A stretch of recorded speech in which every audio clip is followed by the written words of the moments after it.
The crash of porcelain against marble was what did it, a sound so sharp and sudden that every head in the crowded tea room turned at once, and Sable Renfield wished, with every fiber of her being, that the floor would simply open and swallow her whole. The teacup had slipped from her fingers mid-pour. That was all. One moment she'd been standing behind the refreshment table at Lady Ashwick's charity luncheon, doing the job she'd been hired to do: serve, smile, remain invisible. And the next, a stream of scalding Earl Grey was cascading down the front of a man's dove-gray waistcoat. Not just any man. The room had gone silent with the particular quality of silence that meant someone important had been inconvenienced, and Sable knew, before she even looked up, that this was going to be catastrophic. "I am so sorry," she breathed, grabbing the nearest linen napkin and pressing it against his chest without thinking. "I didn't see you. You stepped forward just as I was." She stopped. Her hand was pressed flat against a stranger's chest, the napkin already soaked through, and she could feel the warmth of him beneath the ruined fabric. She was touching him. In public, in front of at least 60 people who were watching with the focused attention of spectators at a blood sport. She snatched her hand away as if burned. The man looked down at his stained waistcoat, then at the shattered teacup on the floor, then at Sable. He was tall.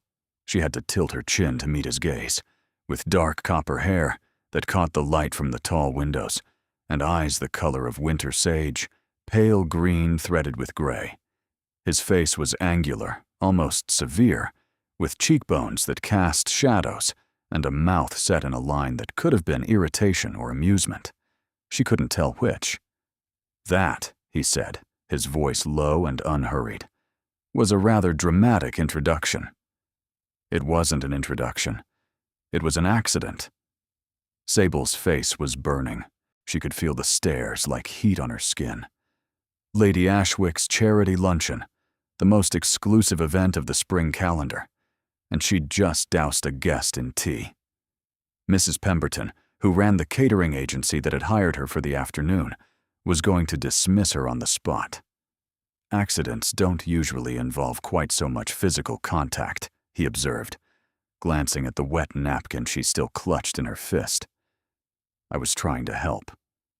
By pressing yourself against me in front of the Marchioness of Loudoun and her entire social circle." Sable followed his gaze and felt her stomach drop. An older woman in burgundy silk was watching them with the delighted expression of someone who'd just been handed the most exquisite piece of gossip.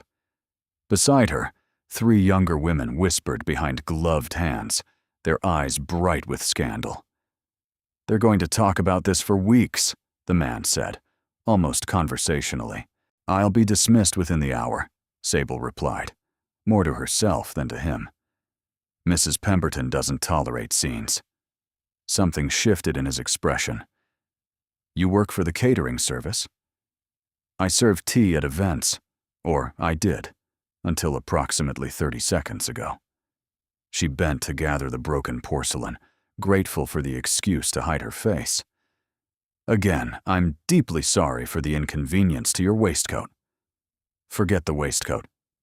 She looked up, surprised by the change in his tone. He was studying her with an intensity that felt almost physical, as if she'd become suddenly interesting in a way that had nothing to do with spilled tea. "What's your name?" he asked. "That's not really relevant, sir." "It's relevant to me." A woman in pale yellow appeared at his elbow, her expression tight with barely contained fury.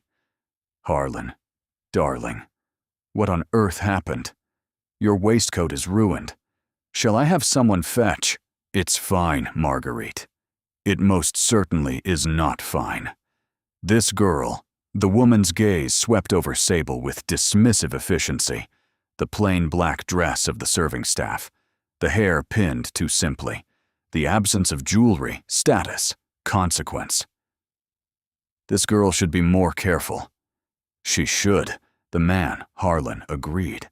But he was still looking at Sable, and his expression held something she couldn't read, something that made the hairs on the back of her neck stand up. Another woman materialized, this one older, stout, red-faced with mortification. Mrs. Pemberton. Your Grace, I cannot apologize enough. This girl will be dealt with immediately. Renfield, come with me. Now. Your Grace. The two words detonated in Sable's mind like a cannon shot. She'd just poured boiling tea down the front of a duke. She'd pressed a napkin against a duke's chest. She'd been standing close enough to smell his cologne, sandalwood, and something sharper, like cold air, and she hadn't even known who he was. That won't be necessary, the Duke said, his voice carrying the effortless authority of someone who never needed to raise it. Miss Renfield and I were just having a conversation. Mrs. Pemberton blinked. A conversation, Your Grace? Yes. A rather interesting one. He turned back to Sable, and there it was again, that calculating look, as if she were a key he'd found, and was now trying to determine which lock it fit. In fact, I believe Miss Renfield's services may be required elsewhere this afternoon. Sable's mouth opened. Nothing came out. What on earth was happening? Mrs. Pemberton retreated with the speed of someone who understood that proximity to power was valuable, but interference with it was fatal.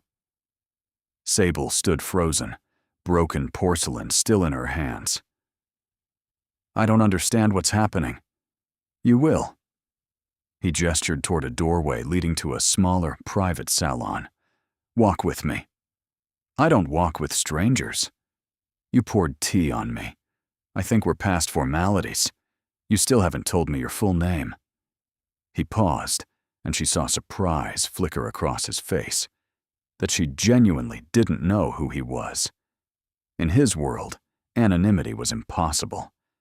But Sable didn't read society pages.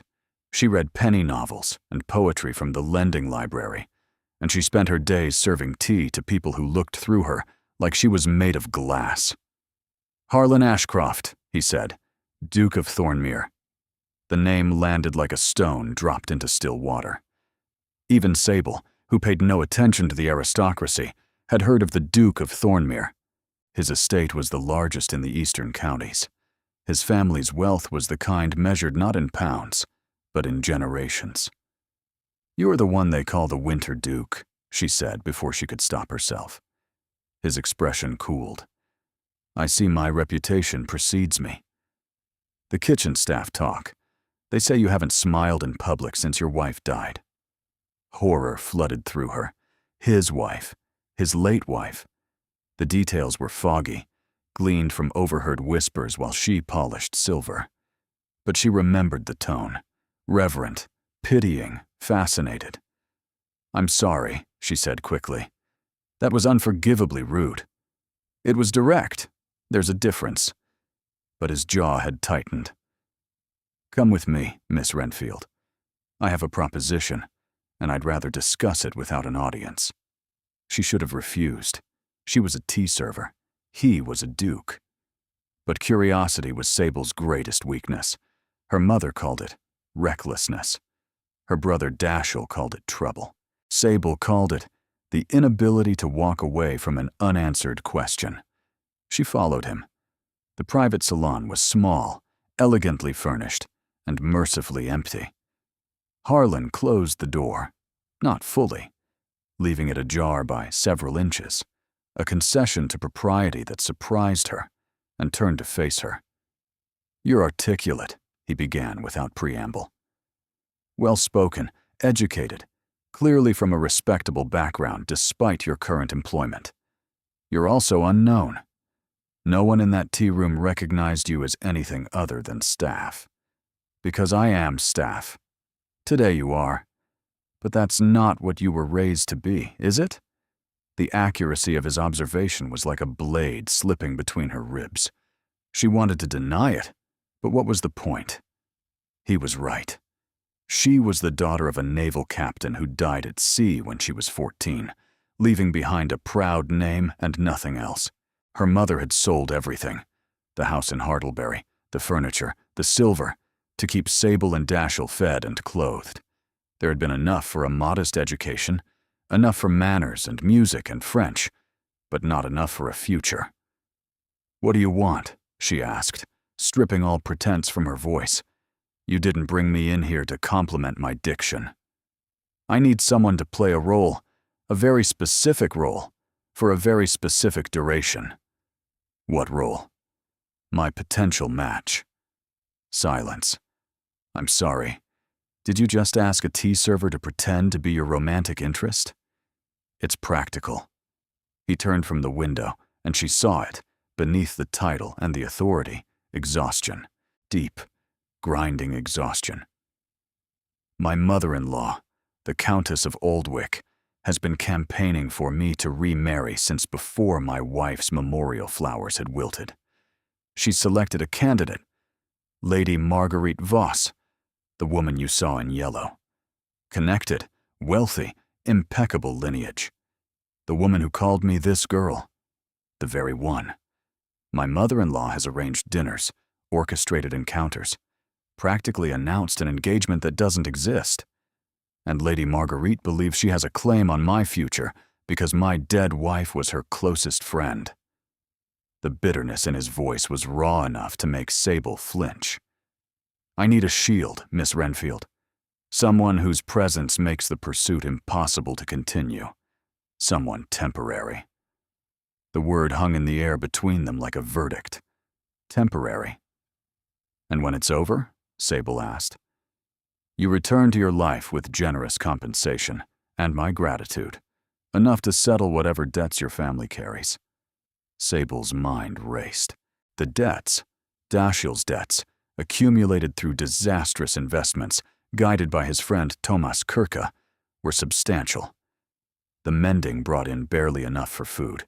The catering work paid for coal and candles. "You're asking me to lie," she said, "to an entire society, for months. I'm asking you to perform. There's a difference." "Is there?" His gaze held hers. "Think about it carefully, Miss Renfield. You have until tomorrow morning to decide." She didn't sleep. The room she shared with her mother above the chandler's shop in Bethnal Green was small and cold, and Sable lay in the narrow bed, turning the Duke's offer over and over, examining every facet, every flaw. She thought of his face when he'd made the offer, the calculated precision. There had been no warmth, no appeal to emotion. He'd assessed her the way one might assess a piece of furniture, functional, adequate, and available. It should have offended her. Instead, it made her trust him more than charm would have. Charm was what Thomas Kirke used on Dashiell. Charm was what the landlord used when the rent was late.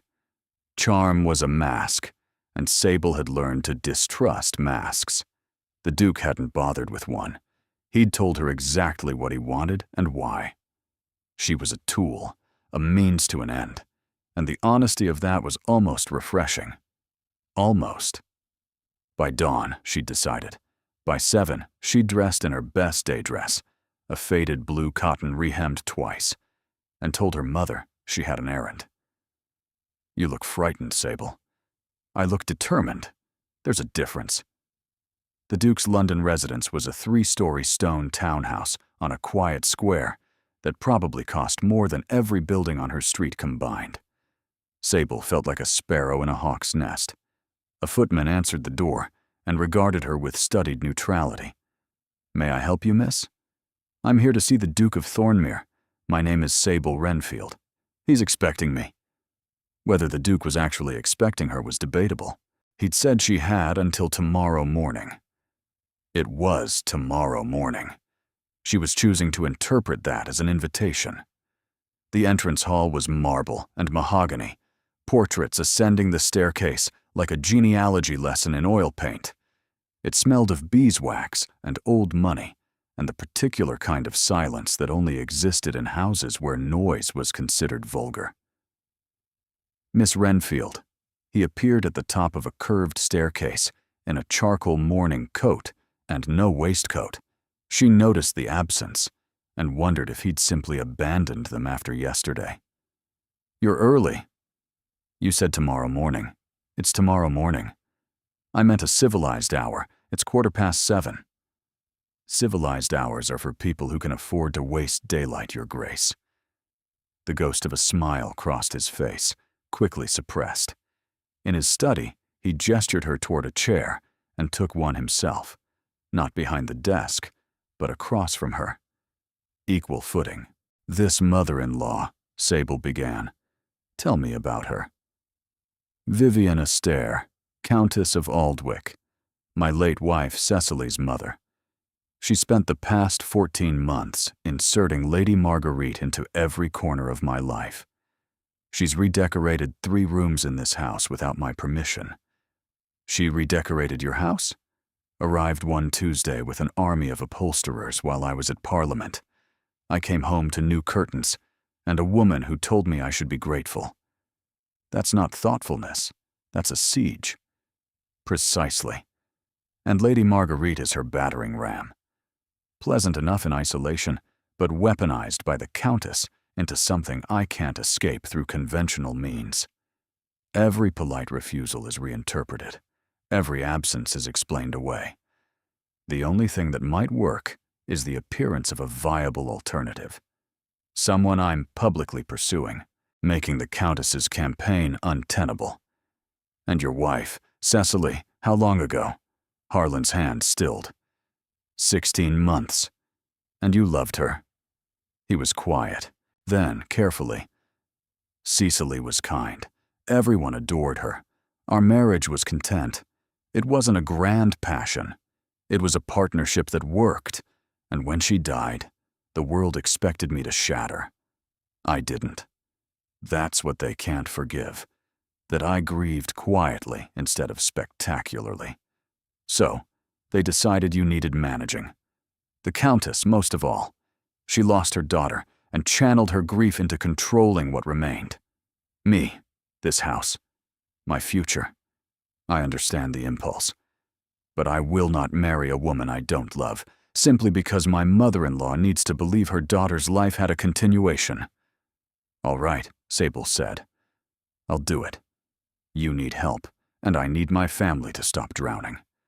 My brother owes money to dangerous people. My mother works herself sick. I haven't bought new shoes in 2 years. You offered compensation. I need it.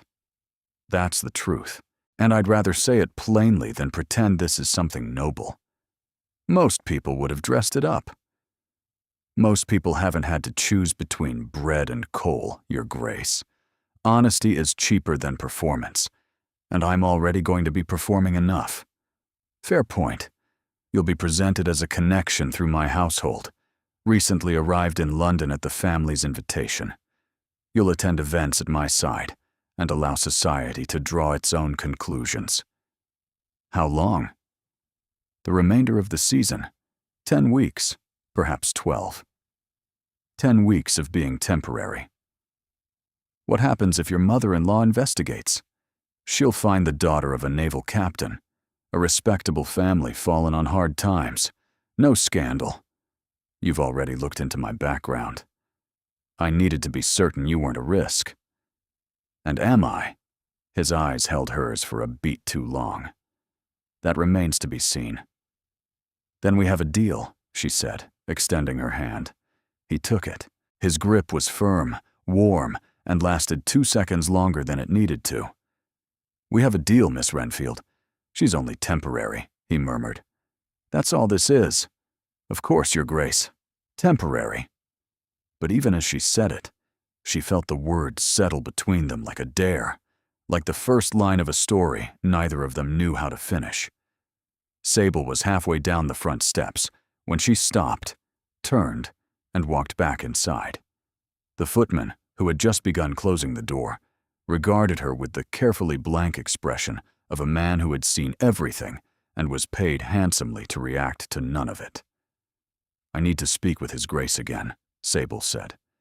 "I forgot something." She hadn't forgotten. She'd walked out of that study with a handshake and a deal, and it had taken precisely 12 steps for her to realize She'd agreed to the destination without negotiating the route.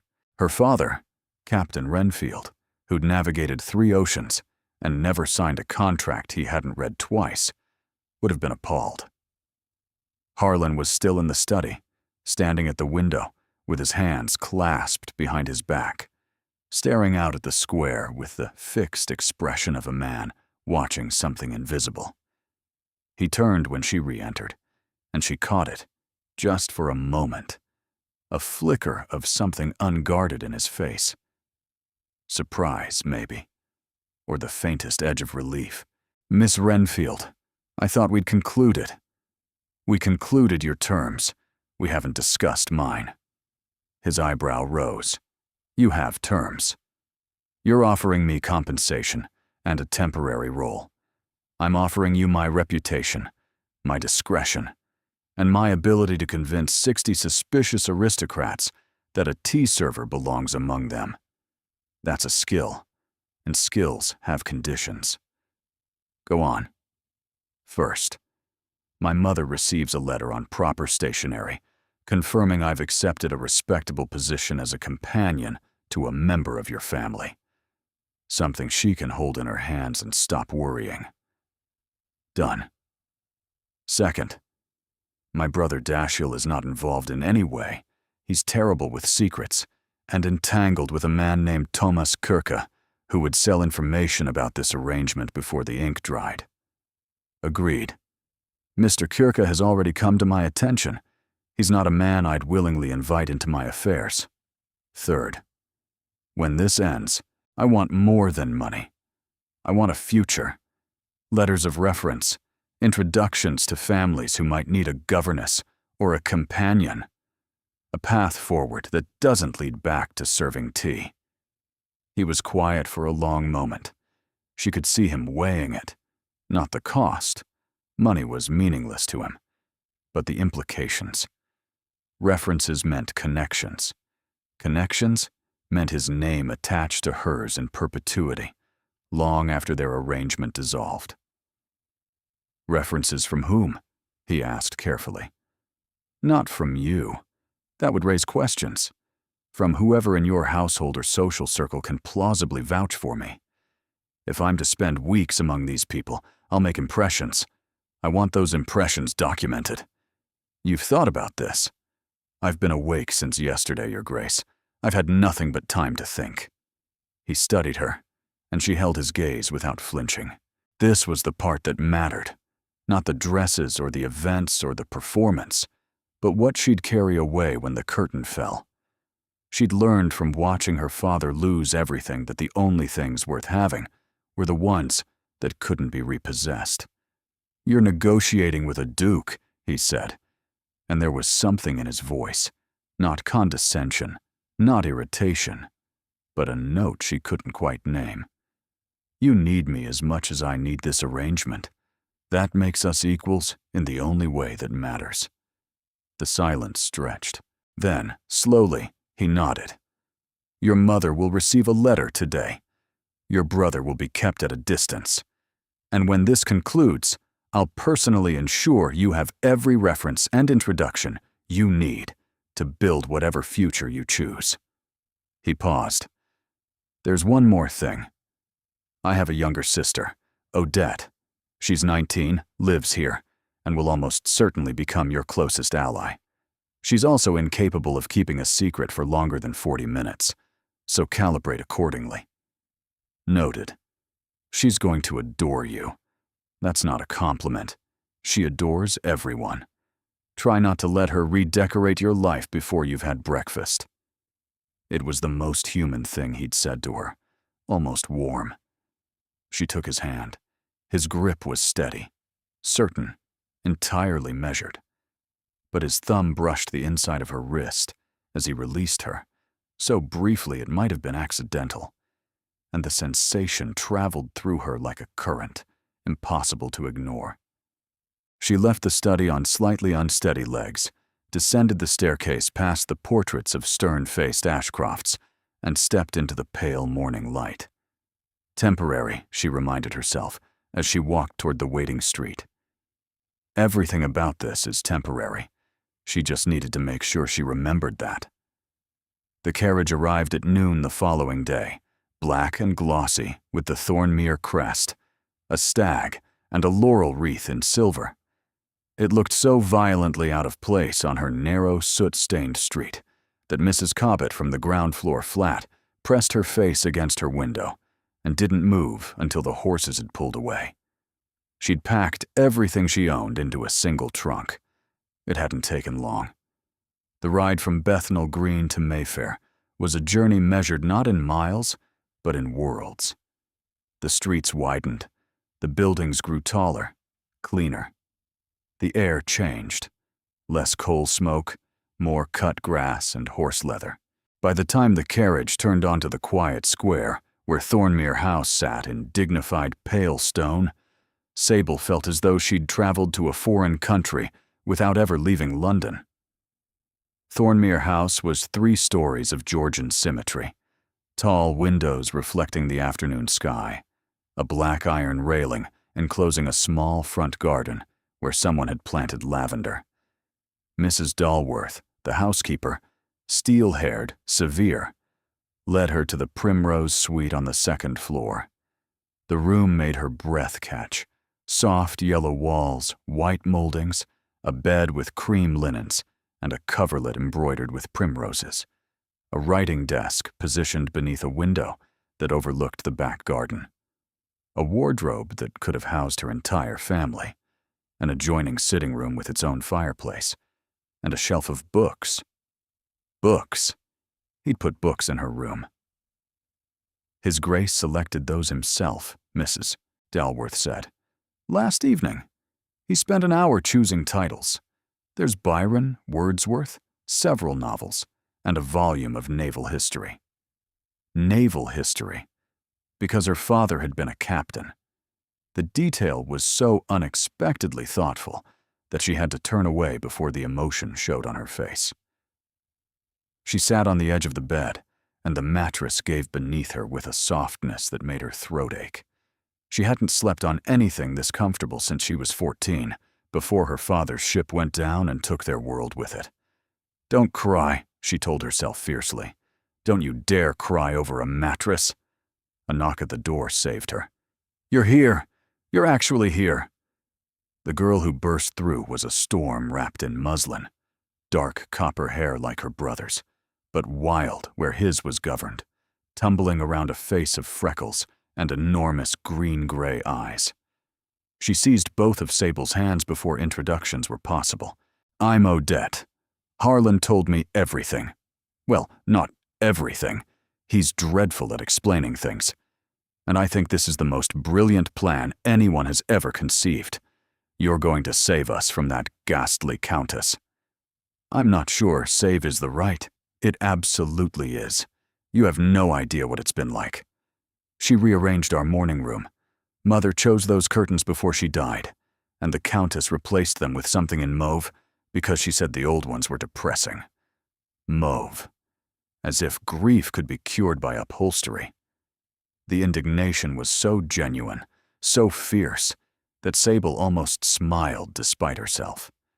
I've already sent word to Madame Colette. She's the best modiste in London. She's coming tomorrow for measurements. We'll need day dresses, evening gowns, gloves, and shoes.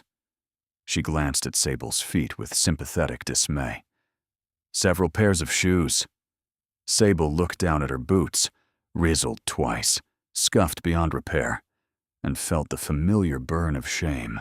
I know what you're thinking, Odette said, her voice suddenly gentle. But there's no shame in worn shoes, Sable. There's only shame in people who judge others by them. And anyone who does that at the Aldershot supper will answer to me. It was such an unexpectedly kind thing to say that Sable's throat tightened. Don't thank me yet. Wait until you've survived dinner with our grandmother. Your grandmother? Odette's expression shifted to something approaching a grimace. The Dowager Duchess of Thornmere. She lives in the East Wing. She observes everything. She approves of almost nothing. And she is going to want to inspect you like a horse at auction. Dinner was a quiet affair. Just Sable, Harlan, and Odette in a dining room that could have seated 30. Harlan sat at the head of the table, formally dressed, formally postured. He asked Sable 2 questions: whether her room was satisfactory, and whether she'd found the books. When she said yes to both, he nodded and returned to his meal in silence. Sable glanced at him and saw the weariness of a man who'd been carrying weight so long he'd forgotten what it felt like to stand straight. She wondered if anyone in this house actually looked at him. Not the Duke, not the title, not the grief-stricken widower. At him. She looked away before he caught her staring. Odette filled the void, mapping out the social calendar with the precision of a battlefield commander.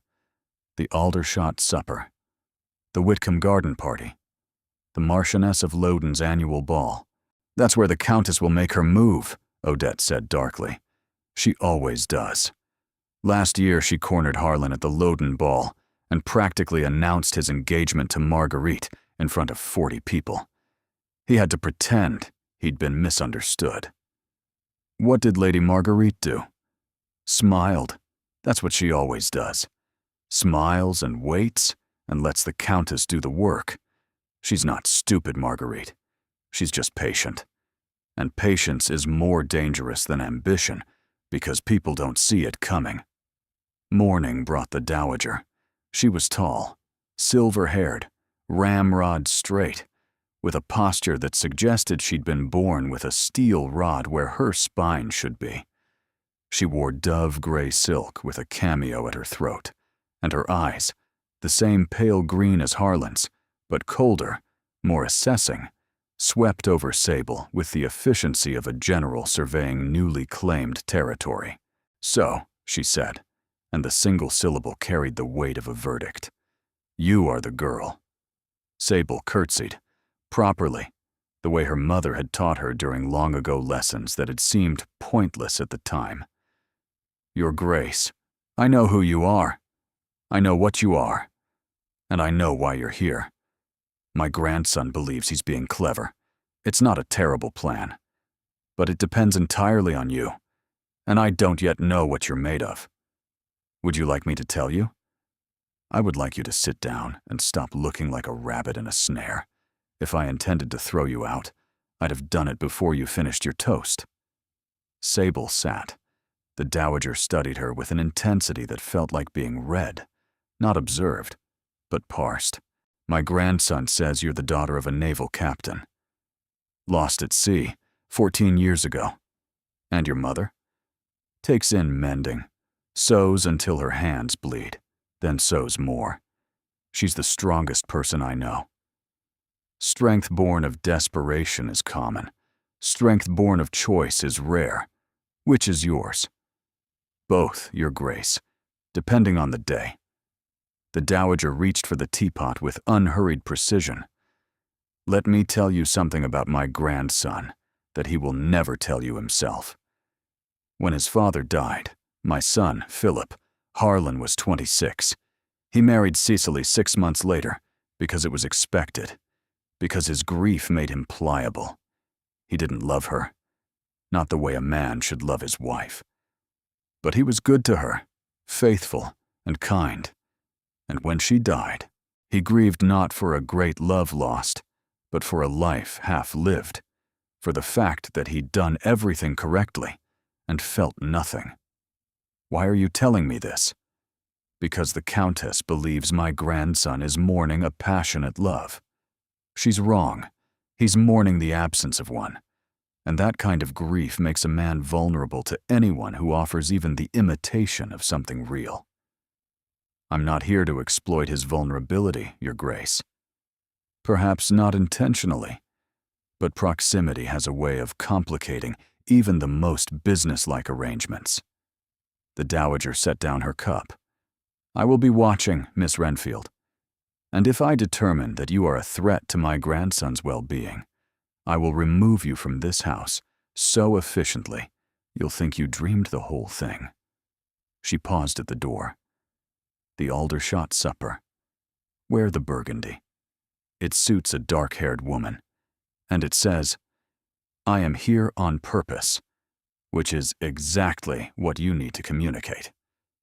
She swept from the room, and Sable sat alone, her toast growing cold, thinking about a man who'd married correctly and felt nothing. A man mourning the absence of love, not the loss of it.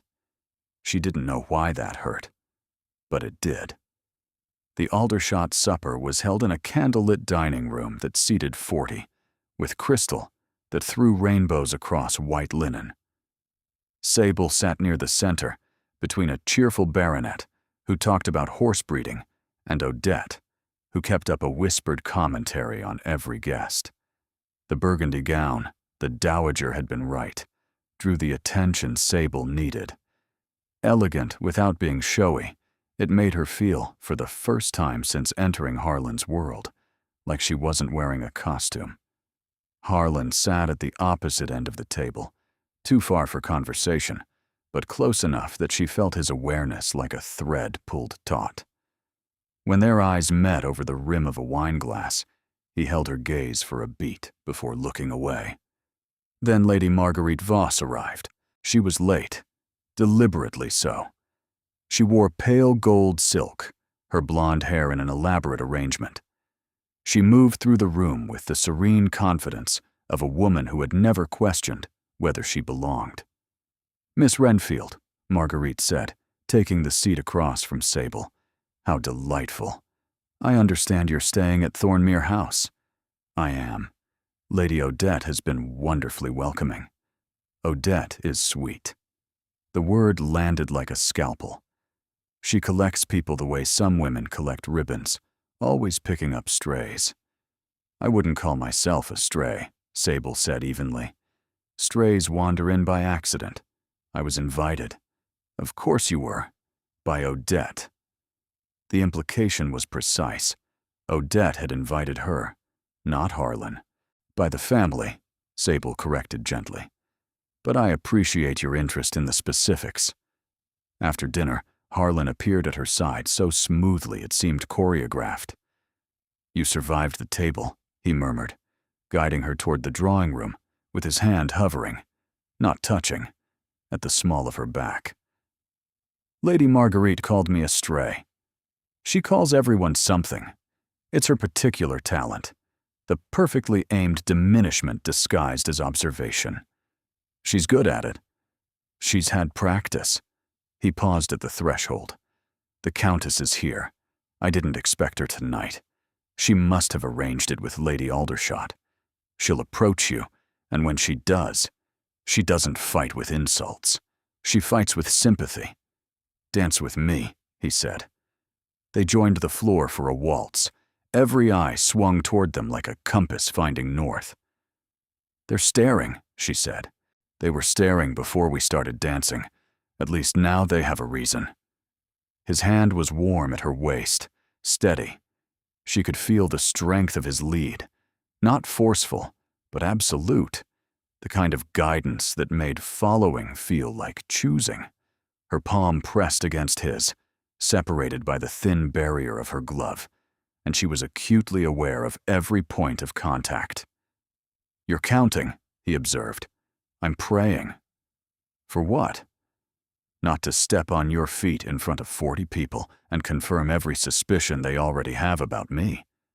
Something happened to his face. It took her a moment to recognize it, because she'd never seen it before. Not in the study, not at dinner, not in any of their careful interactions. He smiled. Not the ghost smile she'd glimpsed before. A real smile, sudden and unguarded, that transformed his severe features into something startlingly warm. It lasted 3 seconds, maybe 4. Then it was gone. "Don't do that," she said before she could stop herself. "Do what?" "Smile like that and then put it away, like it's something you're not allowed to have." The waltz ended. Before she could respond, the Countess materialized. Vivienna's stare was not what Sable had expected. Small, soft-spoken, with a face that radiated warmth and eyes that missed nothing. She took Sable's hands with gentle firmness. "Miss Renfield." May I steal you for a moment? I'd love to get to know the young woman who's captured our dear Harlan's attention." Our Harlan. The possessive sent a chill down Sable's spine. The Countess guided her to a quiet alcove with Sherry and settled in with the ease of someone preparing for a long, intimate conversation. "You must think I'm awful," she began, her voice soft with self-deprecation, "cornering you like this. But I've been so curious about you, and Harlan is so private that extracting information from him is like drawing water from stone. I don't think you're awful, my lady. You're kind, but I know what people say about me, that I'm meddling, that I'm trying to control Harlan's life. Perhaps I am. But you must understand, Miss Renfield, I lost my daughter. Cecily was everything to me, and Harlan was the last piece of her I had left. The grief was genuine. Sable could hear it, feel it, recognize it as something real and aching. This wasn't performance. The Countess had loved her daughter, and that love had metastasized into something consuming. "I'm sorry for your loss," Sable said, and meant it. "Thank you. You're the first person in months who said that without pity in their voice." The Countess sipped her sherry. "I don't bear you any ill will. You're lovely and intelligent. I can see why Harlan finds you refreshing." Refreshing. Not captivating. Not the woman he loves. Refreshing. Pleasant in the moment, easily replaced. "But I worry," the Countess continued, leaning forward with tender concern. "Not for Harlan, he'll be fine. But for you, Miss Renfield. This world is not kind to women who reach above their station.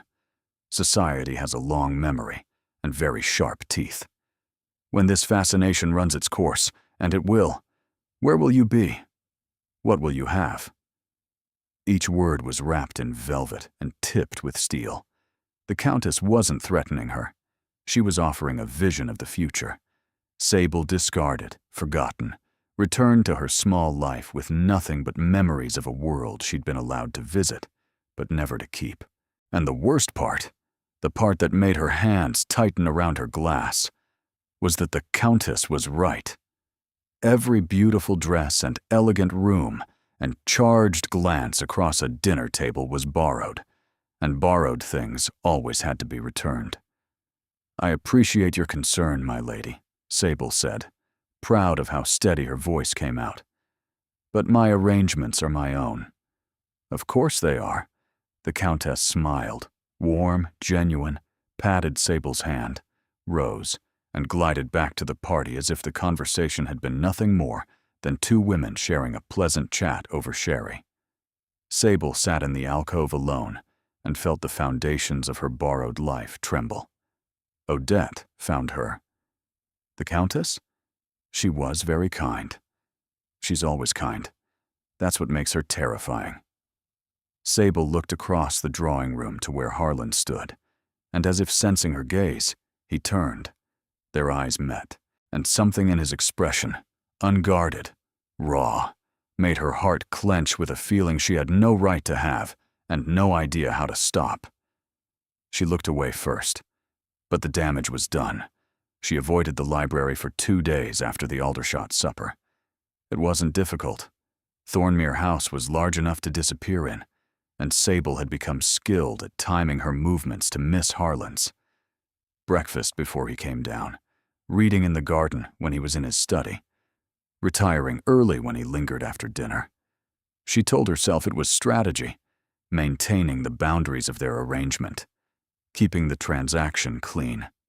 She knew it was fear. On the third evening, rain drove her indoors. The garden was awash of gray and silver, the fountain overflowing, and her sitting room felt too small for the restlessness pacing through her. She needed a book, something absorbing, something that would quiet the thoughts she couldn't stop having. The library was the obvious answer, and she'd been avoiding it long enough. She found Harlan there, of course, because the universe had a sense of humor, and apparently it was pointed. He sat in one of the leather chairs by the fire, a ledger in his lap, his pen poised over a column of figures. He'd removed his jacket. His shirt sleeves were rolled to the elbow, and she could see the tendons in his forearms shift as he wrote.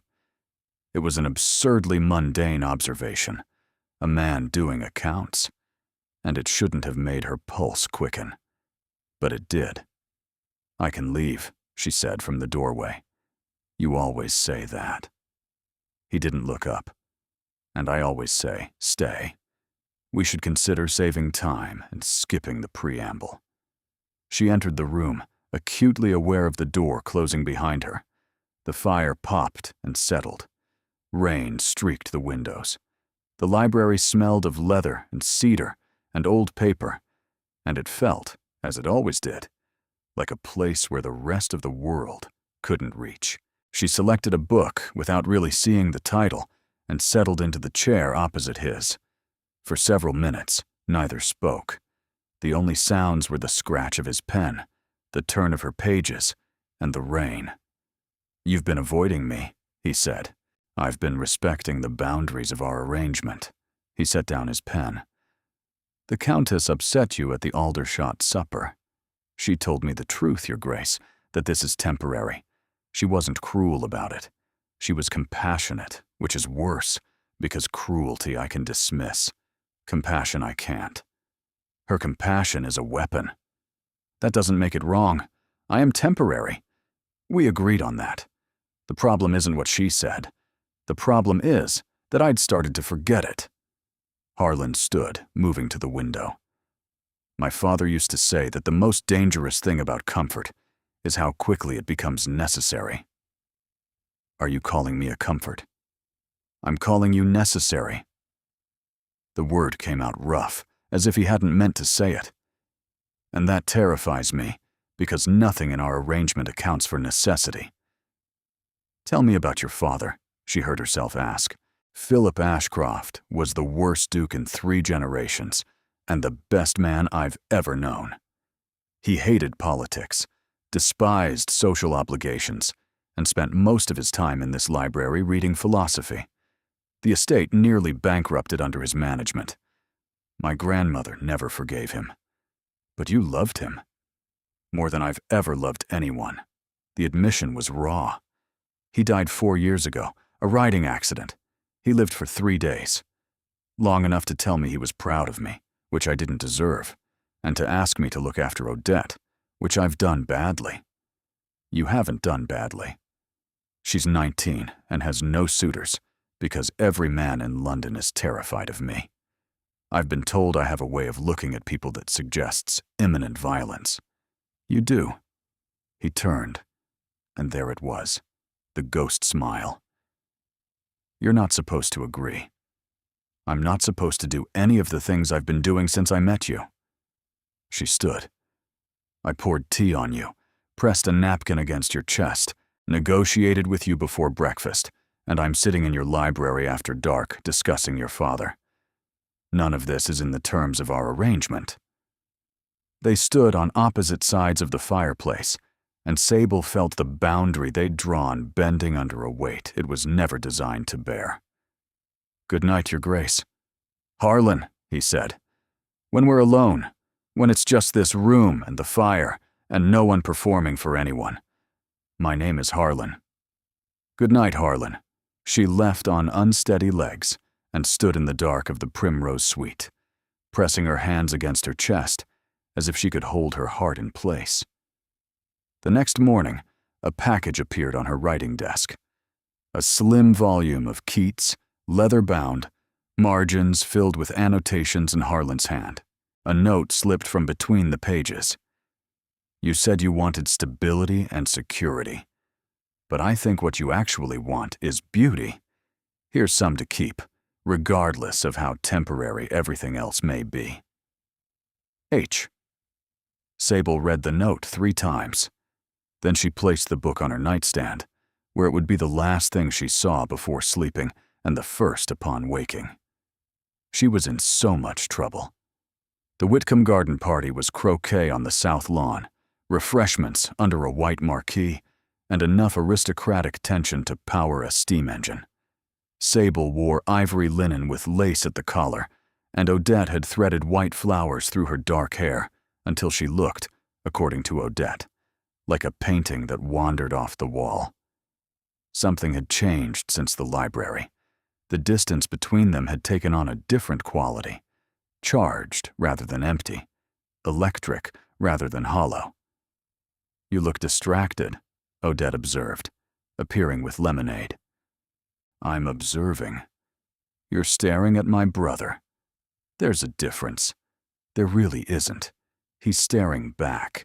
It's nauseating and wonderful." Odette squeezed her arm. "Alice told me you keep a book on your nightstand that you read every morning with an expression she described as like someone holding a love letter they're pretending is just a book. Alice talks too much. Alice is observant. Just be brave, Sable. That's all I'm asking." When she looked up, Harlan was crossing the lawn toward her with an expression she hadn't seen before. Intent without calculation. Focused without artifice. He looked like a man who'd made a decision and was walking toward its consequences. "Come with me," he said, his voice low enough that only she could hear. "Where?" "Somewhere without an audience." He led her through a gate in the garden wall, down a path bordered by hedgerows that opened into a small walled garden. A kitchen garden, she realized, with herbs and climbing roses, and a wooden bench beneath an arch of wisteria. The sounds of the party faded to a murmur. Here, they were invisible. "This isn't appropriate," Sable said, though she didn't move toward the gate. "Nothing about us is appropriate. We passed appropriate the moment you poured tea on me, and I decided to rearrange my entire life around it." "You hired a temporary—" "Stop." The mask was gone, not slipping, not cracking. Gone. "Stop calling yourself temporary. Stop pretending you don't feel what I feel, because I can't do this alone. I can't stand in rooms full of people and watch you and pretend it's performance." That was the arrangement. The arrangement was a mistake. The words fell between them like stones into water. "You don't mean that." "I mean every word. Somewhere between the library and the waltz, and the way you told my grandmother you wouldn't exploit my vulnerability. Somewhere in there, I stopped performing and started wanting." "Wanting what?" "You. Something that isn't a transaction or a duty. Something I chose for no reason other than wanting it." "You can't want me. I'm a tea server's daughter in a borrowed dress. You're the only person in my life who sees me. Not the title, not the estate, not the widower who needs managing. You see me. And I didn't know how much I needed that until you started avoiding me, and the house felt like a crypt." Instead of pulling back, she said, "I read your note 14 times. His expression fractured, not with pain, but with something fiercer, rawer, closer to relief. 14? I stopped counting after that. He cupped her face in his hands, his palms warm against her cheeks. "I'm going to kiss you," he said, "and it won't be for an audience." He kissed her beneath the wisteria, with the scent of thyme and roses around them, and the distant sound of a string quartet playing something she'd never be able to hear again without feeling his mouth against hers. It was slow and searching and achingly gentle, nothing like the precision that defined everything else about him. His hands moved to her hair, dislodging Odette's carefully placed flowers, and she didn't care. Her fingers found his lapels and held on as if the ground had shifted beneath her feet, because it had. When they broke apart, breathing hard, he rested his forehead against hers. "This changes everything." "I know."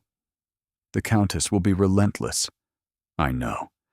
"My grandmother will have opinions." "Your grandmother always has opinions." He laughed, that real laugh, surprised out of him. And the sound did something to Sable that she knew she'd never recover from. This man, this careful, grieving man, laughing because of her. because she'd made him laugh. "We need to talk about what this means," he said, pulling back to look at her. "Properly. Not here. Not with 50 people waiting. Tonight. The library. The library." He touched her face once more, a gesture so tender it made her ache.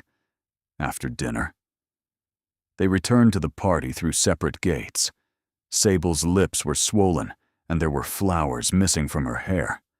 Odette's grin could have lit the entire garden. My brother just walked past Lady Marguerite without seeing her, which has never happened in the history of his extremely polite existence. I think the arrangement has been renegotiated. Sable said nothing, but she was smiling, and she couldn't stop. The library meeting never happened, because at dinner that evening, the Countess of Aldwych was sitting at the table. She'd arrived unannounced, a social maneuver so bold it bordered on warfare, with Lady Marguerite and a trunk of belongings, having informed Mrs. Dalworth that she'd be staying to sort some of dear Cecily's remaining affairs. Cecily's rooms, still untouched 16 months after her death, because Harlan hadn't been able to face them. And now the Countess was going to open that wound in the middle of dinner, with witnesses, with sympathy. "Of course," Harlan said, his voice perfectly neutral. "You're welcome to stay." Sable watched his hands beneath the table. His knuckles had gone white. The next 3 days were a siege wrapped in silk. Everywhere the Countess went, she left traces of Cecily. A portrait moved from storage to the morning room, a shawl draped across a chair. Stories told at dinner about Cecily's kindness, Cecily's grace, Cecily's hopes for the future. "She always wanted children," the Countess said one evening, looking directly at Harlan with eyes bright with unshed tears. "She told me she imagined this house full of them." Sable saw it, the flinch, quickly mastered. The guilt of a man who'd been good to his wife but hadn't loved her enough, and now had to sit at his own table, while her mother painted a picture of a future that never existed. Lady Marguerite, through all of this, remained a patient, perfectly calibrated presence. She wore Cecily's favorite color, soft lavender, and styled her hair the way Cecily had worn hers. She deferred to the Countess with filial devotion, helped sort Cecily's things with gentle hands, and looked at Harlan with quiet understanding that said, without words, "I knew her. I loved her too. I can keep her alive for you. It was brilliant. And it was working."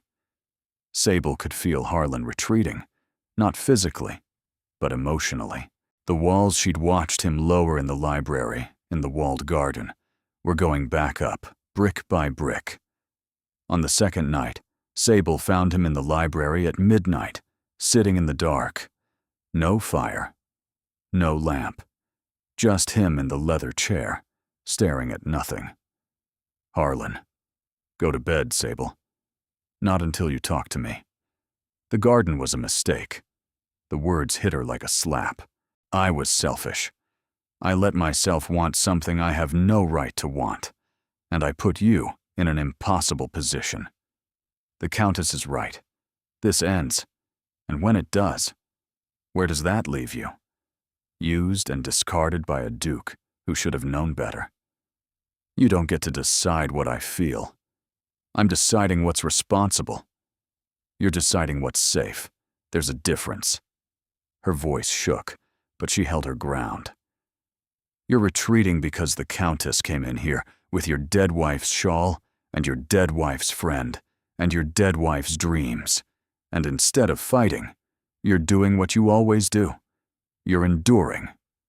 The silence was absolute. "Get out," he said. Not angry. Worse. Empty. She stood there for 3 heartbeats. Then she turned and walked away. She packed in the morning. Alice watched with tears streaming down her face, making no effort to hide them. "Please don't go, miss. He doesn't mean it. He means it, Alice. And even if he doesn't, I can't stay in a house where someone She stopped, swallowed. "I can't stay. Please help me pack." She left the beautiful dresses, left the pearls Odette had lent her, left the writing desk and the flowers and the soft sheets that had made her cry the first night. She kept only two things: the Keats and the burgundy dress, because it was what she'd been wearing when he first truly smiled at her. Really smiled, and she couldn't bear to leave that behind. She wrote 2 letters, one to Odette. "Dear Odette, you were the first person in this world who treated me like I belonged. I'll carry that kindness with me forever. Don't be angry with your brother. He's protecting himself the only way he knows how. Love always, Sable." And one to Harlan. She wrote it 6 times before settling on words that didn't betray too much. "Your Grace, I'm returning home. Our arrangement has concluded earlier than planned, but I believe its purpose has been served. Thank you for the books, which I will treasure. Please don't contact me. A clean end is kindest for us both. Yours with gratitude, Sable Renfield." She sealed both letters and left them on the writing desk.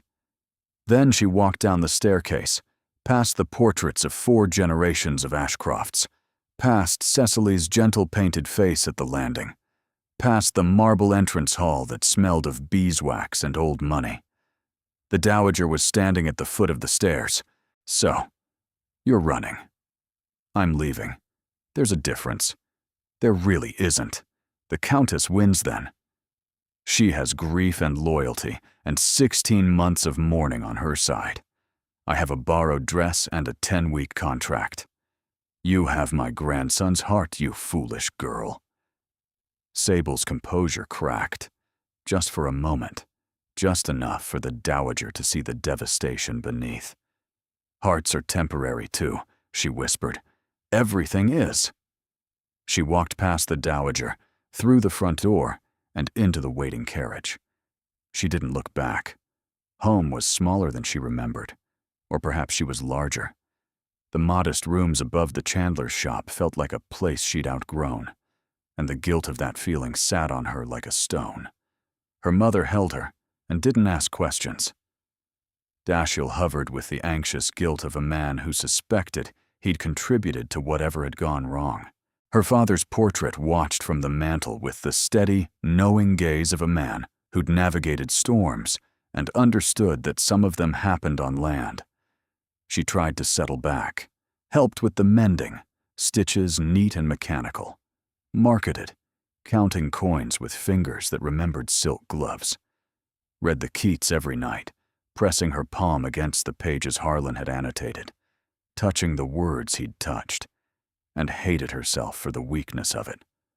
On the 3rd day, she put it in the bottom of her trunk beneath her winter things. On the 4th day, she took it out again.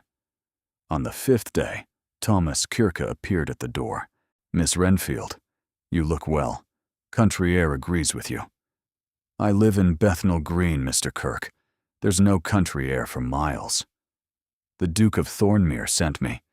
Sable gripped the doorframe. "No." He was quite insistent. Desperate, actually, which is not a word I typically associate with a man who could buy half of London. "Whatever he wants, the answer is no. I left a letter. The arrangement is concluded." "He's not sending me about the arrangement." Thomas's expression shifted, something almost genuine beneath the habitual charm.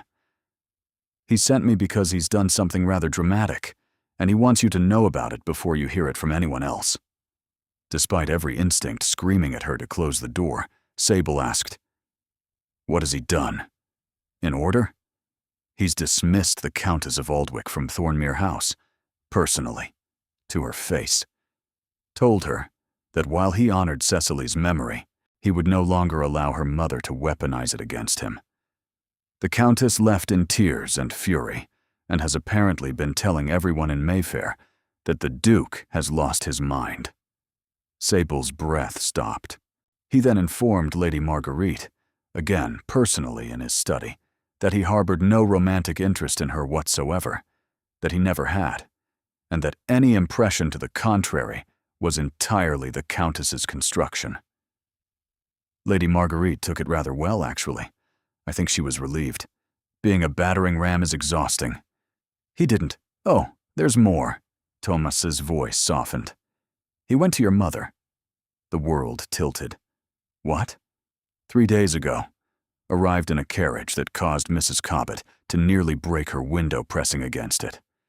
Sat in your parlor for an hour. Spoke to your mother privately.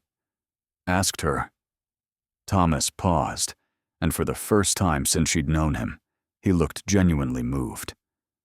Asked her permission to court you. Properly. Not as an arrangement. Not as a performance. As a man who loves her daughter and wants the right to tell her so. Sable's knees buckled. She caught herself on the doorframe, her vision swimming. Your mother, Thomas continued quietly, apparently said, and I'm told this is a direct quote, "If my daughter is brave enough to love a duke, I won't be the one to stop her." But you tell her yourself, because she needs to hear it from someone whose hands aren't always reaching for other people's wallets. He grinned. I believe that last part was directed at me. She said that? Your mother is a formidable woman. I see where you get it. He straightened. There's one more thing. He settled Dashiell's debts, all of them, quietly, through my channels. So your brother thinks he won a streak at cards, which he did. The cards were just cooperating. Sable pressed her hands against her eyes, trying to process, trying to think through the roaring in her ears. He's burned his bridges, she said, half to herself. The Countess, Lady Marguerite, the entire social structure he was trying to protect. Burned them, salted the earth, and stood in the ashes looking like a man who'd finally stopped carrying a weight he should have set down years ago. Thomas reached into his coat and produced a sealed letter. He wrote you this. Asked me to deliver it and leave. No pressure. No schemes. Just a letter and a choice. Sable took the letter with trembling hands. The seal was the Thornmere stag, pressed in dark green wax. For what it's worth, Thomas said, stepping back from the door. I've known many men with power. Most of them use it to take. This one used it to let go. He tipped his hat. Good day, Miss Renfield. Whatever you decide, I hope it makes you happy. He left, and Sable stood in the doorway holding a letter that weighed nothing and meant everything. She opened it in the narrow room she shared with her mother, sitting on the edge of the bed, her hand shaking so badly the paper trembled. Sable, you told me once that honesty was cheaper than performance. So here is the honest truth. You are not temporary. You were never temporary. I said those words the day we struck our bargain, and they were the most dishonest thing I've ever spoken. From the moment you walked back into my study to negotiate your own terms, before breakfast, in a faded blue dress, with the audacity to tell a duke that his needs didn't outweigh yours, I knew. I knew you were something I hadn't prepared for and couldn't manage and wouldn't recover from. I love you. Not your performance, not your usefulness. You. The woman who reads Keats and counts dance steps and tells me not to hide my smile. The woman who made me want to be present in my own life for the first time since I can remember. I've sent away the Countess. I've released Marguerite. I've visited your mother and settled your brother's debts, so that if you come back, if you choose me, it will be because you want to, not because you need to. I've removed every obligation except desire. Come back. Or don't. But know that if you don't, I'll spend the rest of my life in a library full of books I chose for a woman who made the room feel less empty. Yours, not temporarily. Harlan. She pressed the letter against her chest and let the tears come. The real ones, the ones that felt like something breaking open rather than apart. Her mother found her and held her without speaking. What are you going to do? I don't know. Yes, you do. And the terrible, wonderful truth was that she did. The carriage carried her through darkening streets toward Mayfair. Sable sat with Harlan's letter in her lap and her heart in her throat in the absolute certainty that she was either about to make the best decision of her life or confirm every fear she'd ever had about wanting things she couldn't keep. Thornmere House blazed with light. Every window glowed, and as the carriage pulled up, Sable could see movement inside. Servants rushing, candles being lit, the particular energy of a household preparing for something. Alice met her at the door, eyes red and face radiant. "Miss! Oh, miss, you're here! He's been— Where is he?" "The library. He hasn't left it in 2 days." Sable was already moving. Through the entrance hall, past the portraits, up the stairs, through the corridor. She'd walked so many times that her feet knew the way without her eyes. She pushed open the library door without knocking. He stood at the window, his back to her, his posture rigid with the particular tension of a man braced for bad news. He was in shirt sleeves again, his hair disordered, as if he'd been running his hands through it for hours. "Harlan." He turned, and the expression on his face, the raw, devastating hope, held in check by the fear that hope was premature, made her forget every careful thing she'd planned to say. "You came," he said. "I came. Sable, Don't." She crossed the room in 4 strides and took his face in her hands, the way he'd held hers in the walled garden, her palms against his jaw. "Don't explain. Don't apologize. Don't be careful." "I'm always careful." "I know. Stop." She kissed him, not gently, not tentatively. This was urgent, almost fierce. The kiss of a woman who'd spent 5 days convincing herself she could live without this, and knew now, with absolute certainty, that she couldn't.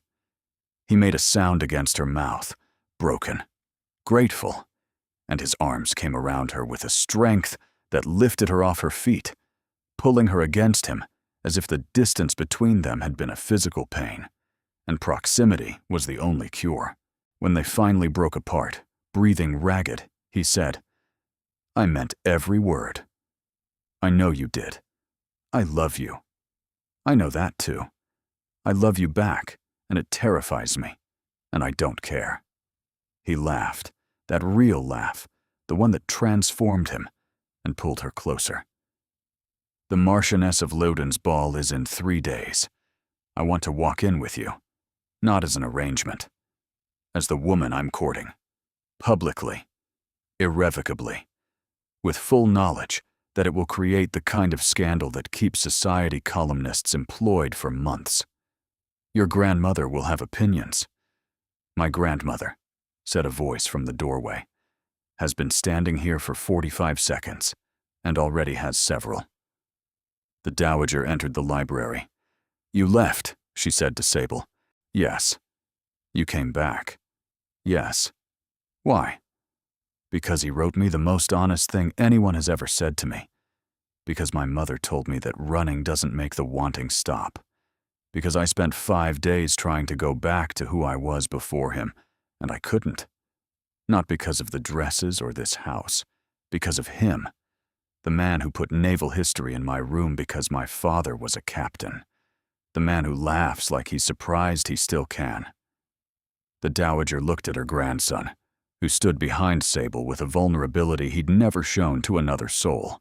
"Your father wrote you a letter," the Dowager said quietly. "Before the riding accident. He left it in his desk.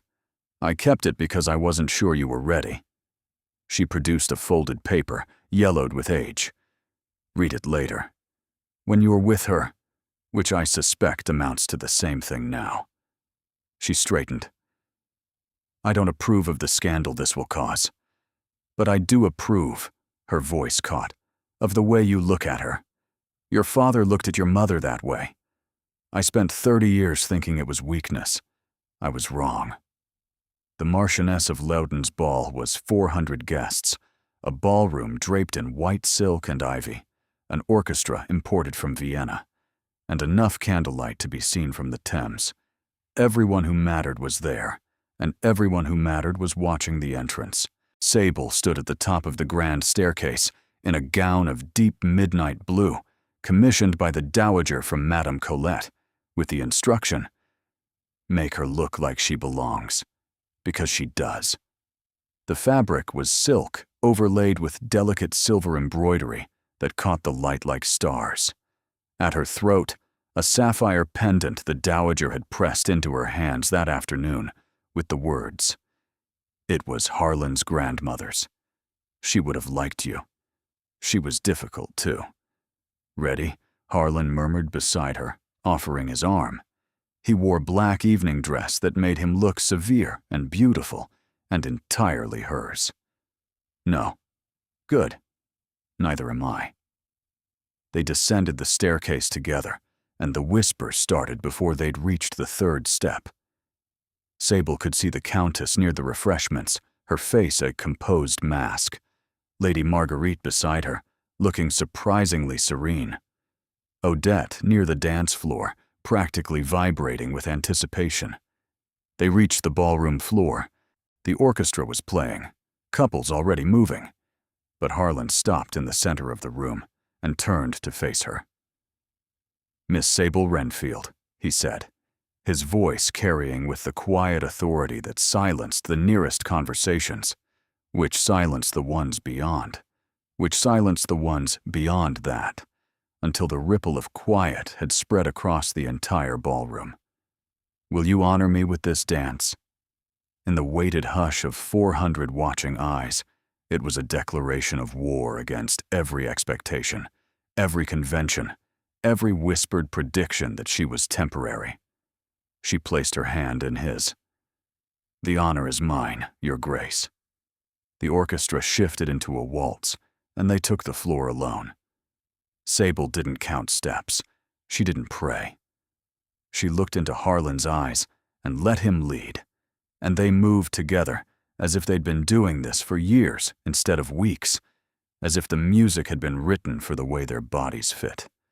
"Everyone's staring," she whispered. "Let them stare. Let them talk. Let them write about this in every society column in London." His hand tightened at her waist.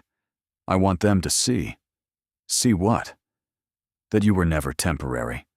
That the Duke of Thornmere fell in love with a woman who poured tea on him at a charity luncheon and then had the audacity to negotiate terms before breakfast, and that he'd do it all again, every moment, every scandal, because she made him brave enough to choose."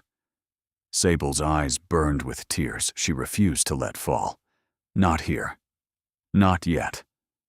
Other couples joined the floor, the spell gradually breaking, but neither Sable nor Harlan noticed. They moved in their own orbit, and when the waltz ended, he didn't release her. "I love you," he said, quiet enough for only her to hear. "Not because it's convenient or expected or appropriate. I love you because you are the most extraordinary thing that has ever happened to me, and I intend to spend the rest of my life making sure you know it." Is that a proposal? It's a promise. The proposal comes later, when I can do it properly, without 400 eavesdroppers. I don't need proper. You deserve it. Across the ballroom, Sable caught the dowager's eye. The old woman stood at the edge of the crowd, her expression complicated.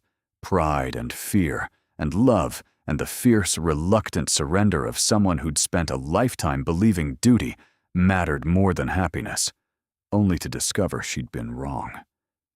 The dowager raised her glass. Just slightly. Just once. But it was enough. 4 months later, Sable stood in the library at Thornmere House, her library now, cataloging the collection that had been neglected for years. She was reshelving naval history when a folded paper slipped from between the pages of an atlas of Atlantic shipping routes. Philip's letter, the one the dowager had given Harlan. He'd tucked it into a book about the sea, near the things that reminded him of her father, of fathers in general, of men who left too soon and loved imperfectly and did their best. She read it. "My dear boy, if you found this, then I've gone ahead without you, and I'm sorry. Sorry for the burden of the title. Sorry for being a philosopher when you needed a strategist. But I am not sorry for showing you what love looks like, even though it cost me. Your mother was the bravest choice I ever made. Because love, Harlan, real love, the kind that rewrites you, isn't safe. It isn't strategic. It's messy and terrifying, and it demands everything you have. And in return, it gives you the only thing worth having, a reason to be present in your own life. Find someone who makes you brave, who pulls you out of your study and your careful existence, and hold on to her. The title can wait. The estates will manage. But love doesn't wait. It arrives on its own schedule, usually at the worst possible time. And if you're too busy being appropriate to notice, it moves on. Don't let it move on, my boy. Be brave. Your loving father, Philip. Sable pressed the letter against her chest, overwhelmed by a man she'd never met, who had somehow written her a blessing from beyond the grave. Harlan found her there. You found it, he said softly. It was in the naval history section. I think you put it there on purpose. I might have. He took her hands, letter and all. He would have loved you. He told me to find someone who makes me brave. I did. You found someone who poured tea on you. Same thing. She laughed, and he pulled her close, and they stood together surrounded by books and memories and the quiet certainty that this was real. The Countess had reconciled herself with pragmatic grace. Lady Marguerite was courting a Viscount from Derbyshire and seemed genuinely happy. Odette had declared herself Sable's official sister and was planning a wedding that would require military logistics. The Dowager remained the Dowager, sharp-tongued, imperious, and calling Sable my granddaughter in public, which she claimed was merely practical, though no one believed her. Dashiell had found legitimate work through Thomas Kirke, who'd reformed just enough to be useful and not quite enough to be trustworthy, a balance that suited everyone. And Nell Renfield had been installed in a comfortable cottage near Thornmere's country estate, where she tended a garden and read letters from her daughter, and no longer sewed until her hands bled. And every year, on the anniversary of the charity luncheon where it had all begun, Harlan and Sable attended Lady Ashwick's spring event together. Sable wore the burgundy dress, the original one, taken in and let out as years required, and Harlan wore a dove-gray waistcoat. And every year, without fail, Sable poured him a cup of tea.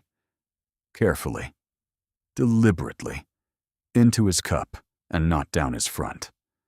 Though once, on their 3rd anniversary, she missed on purpose. He smiled. That real smile. The one she'd first seen at the Aldershot supper.